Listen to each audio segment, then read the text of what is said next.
Hi guys, welcome back in this special session of Art Integrated Project. Okay, and in this special session we are going to cover some of the doubt asked by teachers and students about Art Integrated Project. Because it is new for all, so obviously doubts are possible. तो यहाँ possible है कि students और teachers जो है उनको कुछ doubts होगी, तो उस डाउट को हम लोग कोशिश करेंगे कि जहां तक हो सके उन्हें क्लियर किया जा सके। तो यहाँ मैंने कुछ क्वेश्चंस लिए हैं जो फ्रीक्वेंटली स्टूडेंट्स ने या टीचर्स ने पूछे हैं मुझसे कमेंट बॉक्स के अंदर, मेरे प्रीवियस वीडियो के अंदर। तो इसलिए हमने डिसाइड किया कि हम एक इस तरह का वीडियो बनाएं जहां पर वो सारे क्वेश्चंस कवर करने की कोशिश करें जो स्टूडेंट्स ने या टीचर्स ने पूछे या उनके माइंड में कोई भी डाउट है तो। ठीक है, अगर आपका क्वेश्चन इस सेशन के अंदर कवर नहीं होता है तो I request you to write your question in comment box so that we can cover this question in a next video, और अगर पॉसिबल हुआ तो हम उस कमेंट बॉक्स में ही उसका आंसर देना या रिप्लाई देने की कोशिश जरूर करेंगे। ठीक है, चलिए स्टार्ट करते हैं फर्स्ट क्वेश्चन से। जो पहला क्वेश्चन पूछा गया था, do we need to make separate project for each subject. Actually if I talk about class up to 8th, अगर आप अप टू 8th क्लास के अंदर हैं तो आपको हर सब्जेक्ट में सेपरेट प्रोजेक्ट बनाने की जरूरत नहीं है। आप एक ही प्रोजेक्ट बनाएं और उसमें आप सभी सब्जेक्ट को इंटीग्रेट करने की कोशिश करें। अगर आपको ऐसा लगता है कि आप सभी सब्जेक्ट को एक प्रोजेक्ट में इंटीग्रेट नहीं कर पाए हैं तो आप उसको दो प्रोजेक्ट में भी कन्वर्ट कर सकते हैं, बट जहां तक हो सके एक सब्जेक्ट में इंटीग्रेट करें। ऐसा पॉसिबल है अगर आप थोड़ा सा थॉट प्रोसेस अपना चलाएंगे, थोड़ा सा सोचेंगे इसके बारे में या थोड़ा सर्च करेंगे तो ऑब्वियसली आपको मिल जाएगा कि किस तरह से आप इसे रिलेट कर सकते हैं। ठीक है, चलिए नेक्स्ट क्वेश्चन। अच्छा, यहाँ एक चीज और रह गई है कि ये तो हमने 8 तक की बात की है, अब हम बात करें 9 से 12 तक की। अगर हम बात करते हैं तो अप टू 9 to 12 जो स्टूडेंट है उन्हें सेपरेट प्रोजेक्ट बनाना है सेपरेट सब्जेक्ट के लिए। जैसे अगर हम 10th की बात करें तो अगर आपके पास Hindi, SST, mathematics, English, science ये सब्जेक्ट है तो सबका सेपरेट प्रोजेक्ट बनेगा। सिमिलरली अगर आप 11th या 12th स्टैंडर्ड में हैं तो आपके जो भी ऑप्शनल सब्जेक्ट हैं सभी ऑप्शनल सब्जेक्ट में सेपरेट प्रोजेक्ट आपको बनाना कंपलसरी है। ठीक है, इसके बाद नेक्स्ट है, how can we relate different states. हम अलग अलग स्टेट्स को किस तरह से रिलेट कर सकते हैं। एक्चुअली जैसा मैंने प्रीवियस वीडियो के अंदर भी बताया था कि हमारे पास बहुत से मेथड हैं जिनसे अपन डिफरेंट स्टेट्स को रिलेट कर सकते हैं आर्ट इंटीग्रेटेड प्रोजेक्ट के अंदर।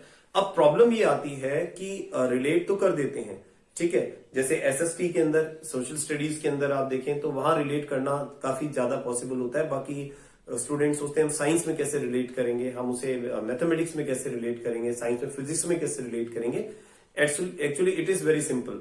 जैसे मान लीजिए आपने इंडिया का मैप लिया है, इंडिया के मैप में आपको कोई 2 पेयर्ड स्टेट लेने हैं। जैसे हमने देखा कि राजस्थान को रिलेट किया गया है या पेयर्ड किया गया है असम के साथ में, तो वहां आप क्या कर सकते हैं, राजस्थान और असम दोनों को हाईलाइट कर सकते हैं मैप पर, और आफ्टर हाईलाइटिंग राजस्थान से असम के बीच का डिस्टेंस आप बता सकते हैं। वहां पर उस डिस्टेंस को कवर करने में प्लेन को कितना टाइम लगता है वो ले सकते हैं आप। वहां से उसकी प्लेन की स्पीड को मेजर कर सकते हैं, फिजिक्स का पार्ट हो जाएगा। ठीक है, ट्रेन को कितना टाइम लगता है, बाइसाइकिल पर कितना टाइम लगेगा, अगर इतनी स्पीड से बाइसाइकिल जाती है, ऑन फुट जाते हैं तो कितना टाइम लगेगा। तो इस तरह से वो फिजिक्स का पार्ट भी हो गया है। इसी तरह से अगर आप उनके क्रॉप्स हैं उनको एक कंपेरेटिव स्टडी कर सकते हैं कि 2 डिफरेंट स्टेट्स में कौन कौन सी डिफरेंट क्रॉप्स हैं, उनके डांसेस कौन कौन सी हैं। ठीक है, उनके अंदर हैंडीक्राफ्ट्स उन डिफरेंट स्टेट्स में कौन कौन से हैं, उन हैंडीक्राफ्ट्स को बता सकते हैं। अगर उसको आप केमिस्ट्री से रिलेट करना चाहते हैं तो जो हैंडीक्राफ्ट यूज में लिया जाता है उसमें जो क्लोथ, जो वुड या जो भी लिया जाता है उसका केमिकल कंपोजिशन बता सकते हैं आप किस तरह का होता है। ठीक है, तो इस तरह से बहुत सिंपल है कि आप 2 स्टेट को आपस में कनेक्ट कर सकते हैं। उनका जो ज्योग्राफिकल डिस्ट्रीब्यूशन है वो आप वहां पर रिलेट कर सकते हैं उसको। ठीक है, तो इस तरह से आप 2 डिफरेंट स्टेट्स को आपस में रिलेट कर सकते हैं। चलिए नेक्स्ट हमारा, do we have to make all project on paired state. क्या ये जरूरी है कि हम सभी जो प्रोजेक्ट हैं वो पेयर्ड स्टेट पर बनाएं। Actually no, it is not compulsory. You have to make a single project on only one of the project should be paired state. ठीक है, केवल एक ही प्रोजेक्ट जो है वो आपका पेयर्ड स्टेट का होना चाहिए। हाँ, उससे ज्यादा बनाते हैं, it's up to you, but कम से कम at least one should be there, एक तो ऐसा होना ही चाहिए जो पेयर्ड स्टेट से रिलेटेड हो। ठीक है, इसके बाद आता है हमारा what we have to write in report. या this is the question frequently asked by the students कि हमें रिपोर्ट में क्या लिखना है और क्या हमें रिपोर्ट बनानी है। एक्चुअली क्या है कि यहाँ पर स्टूडेंट जो प्रोजेक्ट बना रहे हैं, तो जैसे मान लीजिए आपने मॉडल बनाया, ठीक है, या आपने कोई रोल प्ले किया, तो वहां पर उसका रिकॉर्ड को मेंटेन करके रखना है हमें, उस रिकॉर्ड को आपको सबमिट करना है। अगर आपने सपोज कोई 3D मॉडल बनाया, तो उस 3D मॉडल का पिक्चर आपको या उसका वीडियो आपको बना करके सबमिट करना है। उसके बाद एक मैनुअल रिपोर्ट भी आप प्रिपेयर करें 2 to 3 पेजेस की, जहां पर उसकी पिक्चर को आपने पेस्ट किया, जो भी आपने रिपोर्ट बनाई, जो भी आपने प्रोजेक्ट बनाया, उसमें जो स्टूडेंट्स इन्वॉल्व थे उनके नेम वहां पर मेंशन करें, रिसोर्सेज कौन कौन से यूज में लिए आपने, वो सारी चीजें वहां पर मेंशन करें। क्योंकि अल्टीमेटली होगा क्या कि जब इन्हें अपलोड किया जाएगा सीबीएसई की साइट पर, तो वहां ये चीजें रिक्वायर्ड होंगी। तो वहां कई बार क्या होता है कि जैसे मान लीजिए आपका वीडियो है वो 3 to 4 मिनट का है, 5 मिनट का है, तो उस वीडियो को अपलोड करना पॉसिबल नहीं है। तो उस वीडियो से रिलेटेड जो आपने रिपोर्ट प्रिपेयर की है, उसका पीडीएफ जो है उसको अपलोड किया जा सकता है। तो इसलिए हम ये कह रहे हैं कि आप जो वीडियो बना रहे हैं, या पीपीटी बना रहे हैं, या आप 3D मॉडल बना रहे हैं, या आपने कोई प्ले किया है, ठीक है, तो उनका एक मैनुअली रिपोर्ट जरूर बनाएं, सो दैट उसको बाद में पीडीएफ में कन्वर्ट करके अपलोडिंग बहुत इजी हो जाए। क्योंकि सीबीएसई कभी भी इसके जो आपके प्रूफ हैं जो आपने बनाया है, उसके लिए उसको मांग सकता है। तो ये सारी चीजें जो है वो आपके पास में होनी चाहिए। नेक्स्ट आता है do we have to preserve the records of art integrated project. तो जैसा मैंने अभी पिछले क्वेश्चन के अंदर कहा कि हमें आर्ट इंटीग्रेटेड प्रोजेक्ट जो हमने बनाया है, एटलीस्ट 1 ईयर तक उसका जो हमारे पास रिकॉर्ड है वो होना चाहिए, मैनुअल रिकॉर्ड होना चाहिए, या फिर आपने जो पीडीओ पीपीटी या जो भी आपने स्टूडेंट से कलेक्ट किया टीचर्स ने, तो स्कूल के पास में वो सारी चीजें होनी चाहिए। एटलीस्ट 1 ईयर तक आपको उसे रखना है, प्रिजर्व रखना है। हो सकता है कि इन फ्यूचर अगर कोई इंस्पेक्शन होता है तो उनको देखा जाए, आपको वो शो करना पड़े, तो इसलिए वो जरूरी है। ठीक है, खास करके ये चीज जरूर ध्यान रखें कि जो बोर्ड क्लासेस हैं 10th एंड 12th, उनका अपलोडिंग मांगी जा सकती है, और बाकी जो नॉन बोर्ड क्लास है उनको एज ए रिकॉर्ड आपको स्कूल के अंदर रखना जरूरी है।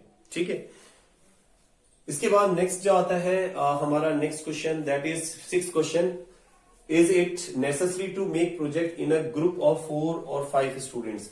एक्चुअली जो बोर्ड का, सीबीएसई बोर्ड का जो सर्कुलर आया था बिगनिंग के अंदर, उस सर्कुलर में ये चीज बिल्कुल क्लियरली मेंशन थी कि स्टूडेंट जो है वो 4 से 5 स्टूडेंट के ग्रुप में एक प्रोजेक्ट को परफॉर्म करेंगे। But due to COVID condition ये कई जगह पॉसिबल नहीं हो पा रहा है। तो वहां पर टीचर्स ने अगर मान लीजिए इंडिविजुअल भी दिया है तो ठीक है, वहां उनकी लेकिन रिपोर्ट आपको जरूर प्रिपेयर करनी है कि आपने किस स्टूडेंट को क्या प्रोजेक्ट दिया है, उसकी रिपोर्ट जरूर आप प्रिपेयर करें। ठीक है, इंडिविजुअल भी बनाया जा सकता है अगर ग्रुप में पॉसिबल नहीं हो रहा है, only for this year. But I think next year के लिए मैंडेटरी हो जाएगा कि ये जो है इंटीग्रेटेड एक्टिविटी है, ये ग्रुप के अंदर ही परफॉर्म की जाए। ठीक है, चलिए आगे देखते हैं। Do teachers have to assign project to the students और student will select their project themself. यहां ये बड़ा कंफ्यूजन है एक्चुअली। इसका भी आपको मैं रीजन बता रहा हूं कि इसमें एक्चुअली क्या है कि टीचर्स जो है, पहले तो टीचर की रिस्पॉन्सिबिलिटी है कि वो स्टूडेंट्स को जो प्रोजेक्ट है वो असाइन करें। ठीक है, लेकिन समहाउ अगर ऐसा नहीं हो पा रहा है तो वहां आप स्टूडेंट्स को सेलेक्ट करने के लिए प्रोजेक्ट दे सकते हैं। ठीक है, और उनसे फिर आप एक स्टूडेंट की रिपोर्ट जरूर प्रिपेयर कर लें कि कौन स्टूडेंट कौन सा प्रोजेक्ट प्रिपेयर कर रहा है, और उसके जो भी सपोर्ट में आपके पास में स्टूडेंट से जो वीडियो है, पीपीटी है, पीडीएफ है जो आ रहा है, वो आप अपने पास में जरूर रखें। ठीक है, तो लेकिन जहां तक मेरा ख्याल है ये बेटर होगा कि टीचर उनको असाइन करे, वो ज्यादा अच्छा है। अदरवाइज स्टूडेंट्स जो है वो कंफ्यूज होते हैं, और कई बार ऐसा भी होता है कि जैसे एक ही प्रोजेक्ट को बहुत सारे स्टूडेंट बना लेते हैं अगर उन्हें ऐसा लगता है कि ये बहुत इजी है। ठीक है, तो वो ज्यादा बेटर होगा कि टीचर जो है वो स्टूडेंट्स को असाइन करें, उससे आपका काम बहुत इजी हो जाएगा। क्योंकि स्टूडेंट को ज्यादा नहीं सोचना, एक पर्टिकुलर जो टॉपिक दिया है उसी टॉपिक के ऊपर उसको रिसर्च करनी है, और उसी टॉपिक के ऊपर उसको प्रोजेक्ट को प्रिपेयर करना है, तो आपके लिए काम बहुत आसान हो जाता है। लेकिन अगर आप स्टूडेंट को दे देते हैं तो फिर उसको कलेक्ट करना कि किस स्टूडेंट ने क्या बनाया है वो बहुत ही डिफिकल्ट हो जाता है। ठीक है, तो जो वर्क है उसको सिंक्रोनाइज वे में करें तो ज्यादा बेटर होगा। चलिए आगे देखते हैं। Can we select a topic for project from our textbook? क्या हम हमारी टेक्स्ट बुक से प्रोजेक्ट को सेलेक्ट कर सकते हैं? ऑब्वियसली हम कर सकते हैं। जो हमारी टेक्स्ट बुक में जो टॉपिक्स हम पढ़ रहे हैं वहां से भी हम टॉपिक ले सकते हैं। इवन ये भी है कि जैसा कि हमें पता है कि this year some of the topic have been deleted from our syllabus, तो कुछ जो टॉपिक डिलीट हो गए हैं उन्हें भी आर्ट इंटीग्रेटेड प्रोजेक्ट के लिए लिया जा सकता है।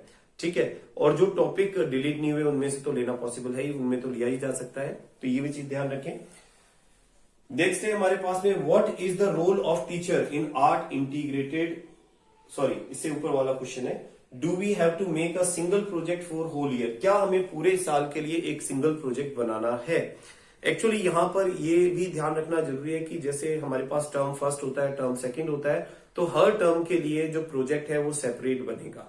हर टर्म के लिए प्रोजेक्ट जो है वो सेपरेट बनेगा और उस प्रोजेक्ट को आपको प्रिजर्व करके भी रखना है, क्योंकि जो आपका सब्जेक्ट एनरिचमेंट एक्टिविटी है, ठीक है, या जो असेसमेंट कर रहे हैं आप स्टूडेंट का, वो उसके थ्रू करेंगे बोर्ड क्लासेस के अंदर, तो वहां तो ठीक है आपको एक ही यूज में लेना है। लेकिन जो नॉन बोर्ड क्लास है वहां पर जो भी आप टर्म एग्जाम ले रहे हैं, ठीक है, तो दो जो आपने टर्म एग्जाम लिए हैं तो उसके अकॉर्डिंग आपको उतने ही प्रोजेक्ट बनाने हैं। ठीक है, and what is the role of teacher in art integrated project? That is very very important कि टीचर का आर्ट इंटीग्रेटेड प्रोजेक्ट में क्या रोल है। एक्चुअली देखो, लेट मी क्लियर इट कि टीचर का रोल क्या है, कि टीचर सबसे पहले क्या करेंगे, क्योंकि इस साल तो जैसा आपको पता है कि कोविड-19 की वजह से प्रॉपर क्लासेस नहीं हो पाई, केवल ऑनलाइन क्लासेस चल रही हैं। बाकी टीचर का रोल ये था कि आपको पूरे वीक में कम से कम 2 पीरियड जो है वो आर्ट इंटीग्रेटेड प्रोजेक्ट से रिलेटेड टीचिंग में यूज में लेने हैं, जहां आपको स्टूडेंट्स को आर्ट इंटीग्रेटेड टीचिंग करानी है। मतलब टीचिंग करानी है, आप सब्जेक्ट की टीचिंग करा रहे हैं, but you have to use the art work while teaching. Teach करते समय आपको आर्ट वर्क यूज में लेना है। ठीक है, और उसके अलावा फिर आपको स्टूडेंट को भी मोटिवेट करना है कि इस तरह से वो आर्ट इंटीग्रेटेड कुछ एक्टिविटी परफॉर्म करें। और जब वो आर्ट इंटीग्रेटेड एक्टिविटी परफॉर्म करते हैं या फिर वो प्रोजेक्ट बनाते हैं, ठीक है, तो उसकी फिर वो रिपोर्ट प्रिपेयर करेंगे। उस रिपोर्ट को जो वो प्रिपेयर करेंगे या जो प्रोजेक्ट प्रिपेयर करेंगे, वहां आपको स्टूडेंट की पूरी लिस्ट मेंटेन करनी है, जहां पर आपको पूरा ये तैयार करना है कि किस स्टूडेंट ने क्या प्रोजेक्ट बनाया है। साथ में आपको सभी प्रोजेक्ट को कंपाइल भी करना है। कंपाइल करने के बाद, ये मैं इसलिए कह रहा हूं क्योंकि जब इन्हें अपलोड करना होगा उस समय आपका रोल बहुत इंपॉर्टेंट होगा। हर टीचर के पास में अपने सब्जेक्ट से रिलेटेड सभी स्टूडेंट की लिस्ट होनी चाहिए। ठीक है, आपके पास ये होना चाहिए कि आपने किस स्टूडेंट को क्या आर्ट इंटीग्रेटेड प्रोजेक्ट अलॉट किया है, और आपके पास वो सारे प्रूफ होने चाहिए कि किस स्टूडेंट ने क्या बनाया है, यानी उसके सपोर्टिंग जो भी मटेरियल है वो आपके पास में अवेलेबल होना चाहिए।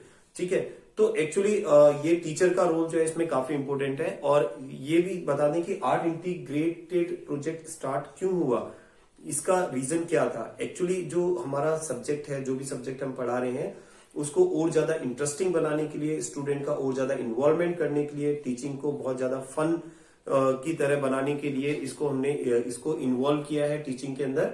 ठीक है, ताकि स्टूडेंट भी एंजॉय कर सकें, टीचर भी एंजॉय कर सकें, और साथ ही साथ यहाँ पेयर्ड स्टेट भी यूज में लिया गया है कि स्टूडेंट जो है वो जिस स्टेट में पढ़ रहा है, केवल उस स्टेट की जो ट्रेडिशन है, कस्टम है, उन्हीं तक कन्फाइन नहीं रहे, वो अपने जो कंट्री है उसके अदर स्टेट्स के बारे में भी उसको नॉलेज हो। ठीक है, तो ये भी काफी इंपॉर्टेंट है।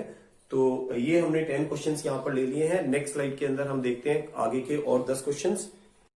Okay guys, let's see the next question. अगला क्वेश्चन देखते हैं। तो नेक्स्ट क्वेश्चन में हमारे पास है, is art integrated teaching compulsory for teachers? क्या आर्ट इंटीग्रेटेड टीचिंग टीचर्स के लिए कंपल्सरी है?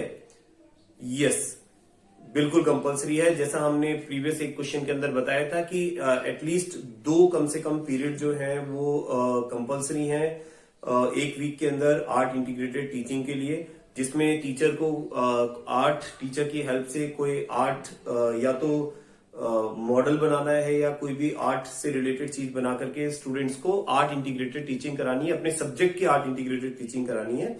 ठीक है, वो आर्ट इंटीग्रेटेड एक्टिविटी भी करा सकते हैं। और ये कंपलसरी है। लेकिन this year as you know that because of the COVID, क्योंकि क्लासेस रन नहीं कर रही हैं, तो ऑनलाइन में भी जहां तक हो कुछ टीचर्स एफर्ट लगा रहे हैं, तो आपको भी ऐसा करना चाहिए आई थिंक।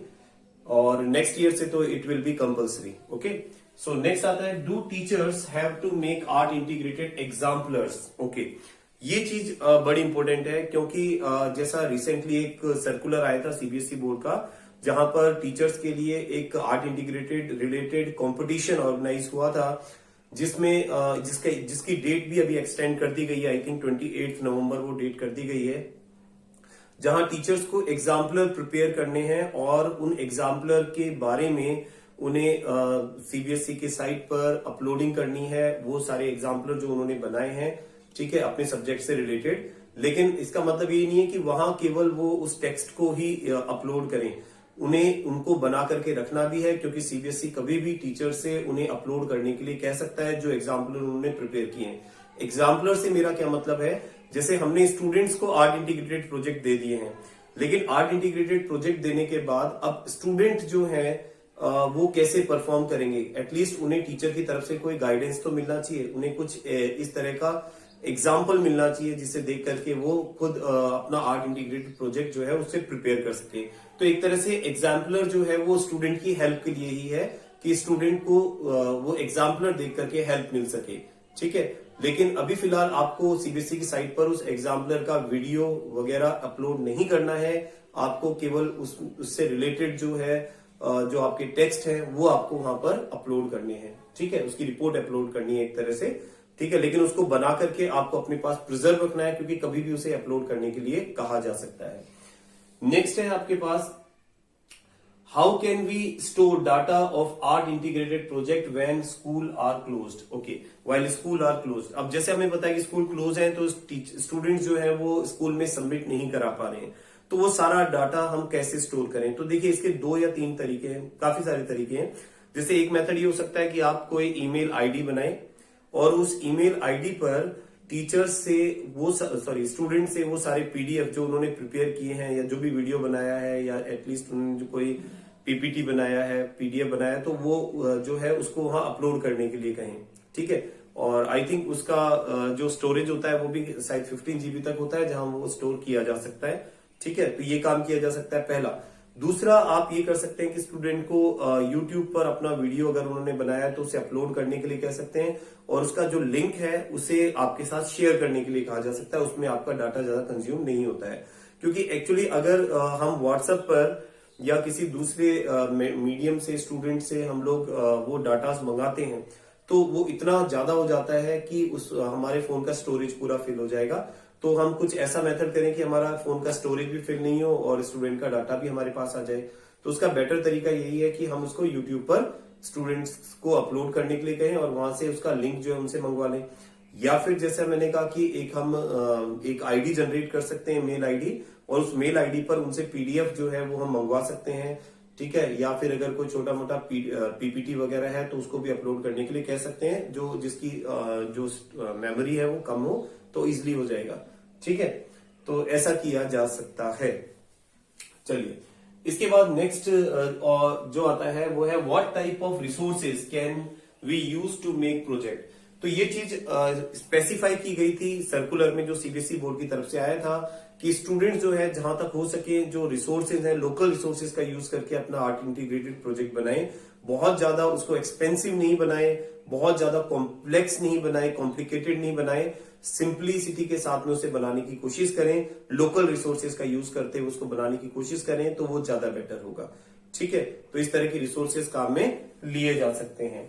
फिर can singing, dancing, drama be used as art integrated project. ये थोड़ा सा डाउट था कुछ टीचर्स या स्टूडेंट के भी माइंड में कि क्या हम सिंगिंग को, डांसिंग को और ड्रामा को आर्ट इंटीग्रेटेड प्रोजेक्ट में इंक्लूड कर सकते हैं। बिल्कुल कर सकते हैं, क्योंकि जैसे मैंने प्रीवियस वीडियो में बताया था कि परफॉर्मिंग इज आल्सो एन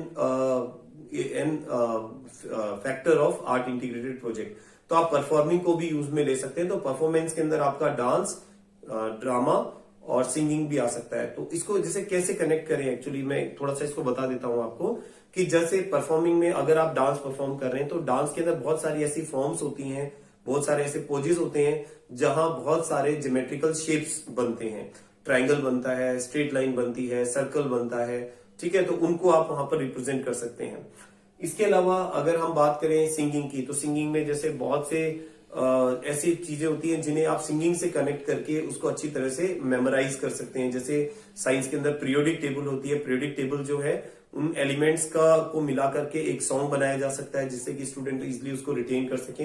तो सिंगिंग एक आर्ट हो गई जिसको आपने सब्जेक्ट से कनेक्ट कर दिया है, ठीक है। इसी तरह से हर सब्जेक्ट में पॉसिबल है। बायोलॉजी में भी हो सकता है कि बहुत सारे ऐसे बॉटनिकल नेम है, जूलॉजिकल नेम है जिनको आप सिंगिंग से कनेक्ट कर सकते हैं। एसएसटी में आप स्टेट्स के नेम याद करा रहे हैं स्टूडेंट्स को, ठीक है, या क्रॉप्स के नेम याद कर रहे हैं तो वो भी सिंगिंग से उसको कनेक्ट किया जा सकता है, ठीक है। Drama is the best part of it.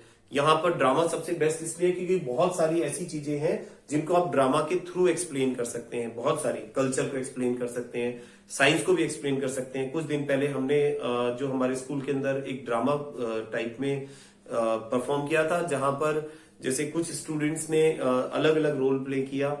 जैसे एक ने रिएक्टिव मेटल, एक लेस रिएक्टिव मेटल, तो जो मोर रिएक्टिव मेटल है वो लेस रिएक्टिव मेटल को डिस्प्लेस कर रहा है। एक्चुअली पर्सन को डिस्प्लेस कर रहा है but they are behaving as a metal, तो वो मेटल की तरह बिहेव कर रहे हैं। तो वो भी एक बहुत शानदार मतलब ड्रामा की फॉर्म में बन जाता है, तो उसको भी आप आर्ट फॉर्म में इंक्लूड कर सकते हैं। इसके बाद नेक्स्ट आता है हमारे पास where can find information about it. इनके बारे में हमें इंफॉर्मेशन कहां से मिले, ठीक है। तो एक्चुअली क्या है बेटा, आजकल इतने सारे रिसोर्सेज हैं कि आप कहीं से भी इनके बारे में इंफॉर्मेशन ले सकते हैं। सबसे पहली बात, अगर मैं स्टूडेंट की बात करूं कि स्टूडेंट को अगर इंफॉर्मेशन चाहिए तो आप यूट्यूब पर सर्च करें, आपको एक से एक बढ़िया से बढ़िया एग्जाम्पल मिल जाएंगे जहां से आप पता लगा सकते हैं कि किस तरह से आप एक आर्ट इंटीग्रेटेड प्रोजेक्ट को बना सकते हैं। और टीचर को अगर इनकी जानकारी चाहिए तो जैसे ये भी मैं जो वीडियो बना रहा हूँ यूट्यूब पर अपलोड कर रहा हूँ, तो ये भी आपके लिए काफी इंफॉर्मेटिव होगा। इसके अलावा टीचर को मेरा ये सजेशन है कि जो भी वेबिनार आर्ट इंटीग्रेटेड प्रोजेक्ट से रिलेटेड हुए हैं उन वेबिनार को भी यूट्यूब पर अपलोड किया गया है, उन्हें भी आप जरूर देखें। वो काफी इंफॉर्मेटिव होगा टीचर्स के लिए, आपको काफी कुछ समझने को मिलेगा वहां पर, ठीक है। तो ये चीज देखें आप। इसके अलावा नेक्स्ट आता है what is the role of an art teacher in art integrated learning. Art integrated learning teaching या प्रोजेक्ट में आर्ट टीचर का क्या रोल है। एक्चुअली जैसा कि पहले भी बताया गया था कि जब टीचर कोई आर्ट इंटीग्रेटेड टीचिंग करा रहा है क्लास में तो वो अपने आर्ट टीचर की हेल्प ले सकते हैं। आर्ट इंटीग्रेटेड लर्निंग में जो आर्ट टीचर है वो उन्हें मॉडल प्रिपेयर करने में हेल्प कर सकते हैं, सजेस्ट कर सकते हैं, ठीक है। जो भी उनको मॉडल बनाना है 2D 3D जो बनाना है उनकी हेल्प से बना सकते हैं, उसके बाद में वो अपनी टीचिंग कर सकते हैं, ठीक है। उसके बाद में है next question 18 that is it necessary to make this project. कई स्टूडेंट का ये आया है कि sir it is a time wasting, हमारा टाइम वेस्ट हो रहा है, हम पढ़ नहीं पा रहे, आर्ट इंटीग्रेटेड प्रोजेक्ट बना रहे हैं। तो बेटा एक चीज मैं आपको क्लियर कर दूं, एक्चुअली आर्ट इंटीग्रेटेड का जो मोटो है, ठीक है, उसका मोटो ये है कि स्टूडेंट जो है they can learn by fun, ठीक है। लेकिन ये चीज अभी क्या स्टूडेंट समझ नहीं पाए हैं कई बार, तो वो इस तरह के क्वेश्चंस जरूर पूछते हैं कि सर ये बनाना जरूरी है कि हमारा टाइम वेस्ट हो रहा है। बेटा ये टाइम वेस्ट नहीं हो रहा है। जैसे मैं आपको पहले बता दूं कि केवल bookish study is not study और अ लर्निंग। जब तक आप जैसे केवल बुक्स पढ़ रहे हैं, किताबें पढ़ रहे हैं, तो वो केवल लर्निंग नहीं है, आपका पूरा होलिस्टिक डेवलपमेंट होना चाहिए, ठीक है। आपको जो आर्ट के थ्रू जो चीज समझ में आती है शायद इतना आप बुक को पढ़ करके नहीं समझ पाएंगे। तो वो आर्ट का यहाँ पर रोल ही यही है कि आपकी जो टीचिंग है, आपकी जो स्टडी है वो बहुत ही इंटरेस्टिंग बन जाए, विद फन बन जाए, ठीक है। तो उसका मेन रोल यही है, इसको और ज्यादा इंटरेस्टिंग बनाने के लिए इसको इन्वॉल्व किया गया है। Will it be mandatory in NEP. NEP national education policy में क्या ये मैंडेटरी होगा? यस, ये चीज आपको बता दूं मैं कि नेक्स्ट ईयर से अगर एनईपी लागू होता है तो ये जो आर्ट इंटीग्रेटेड प्रोजेक्ट और आर्ट इंटीग्रेटेड टीचिंग लर्निंग जो है it will B obviously mandatory, ये जरूर मैंडेटरी हो जाएगा, ठीक है। तो इसलिए इसके लिए आप लोग अभी से तैयार रहे, न केवल स्टूडेंट बल्कि टीचर भी, कि आर्ट इंटीग्रेटेड टीचिंग और आर्ट इंटीग्रेटेड लर्निंग हमें करनी ही पड़ेगी, ठीक है। पड़ेगी नहीं, बट मेरा कहने का मतलब है कि आप उसको इंटरेस्ट से करें, ठीक है। उसको एक पॉजिटिव वे में लें, आपको काफी कुछ सीखने को मिलेगा, आपका सब्जेक्ट काफी एनरिच हो जाता है अगर आप आर्ट इंटीग्रेटेड को यूज में लेते हैं तो, ठीक है। Next is how much should be the duration of video. कुछ स्टूडेंट ने ये भी क्वेश्चन पूछा था कि सर अगर हम वीडियो बनाते हैं तो उसकी ड्यूरेशन कितनी होनी चाहिए। ऐसा नहीं है कि कोई आप ड्रामा प्ले कर रहे हैं और वो आपने आधे घंटे का वीडियो बना दिया, फिर उसको अपलोडिंग में बड़ी प्रॉब्लम आ रही है।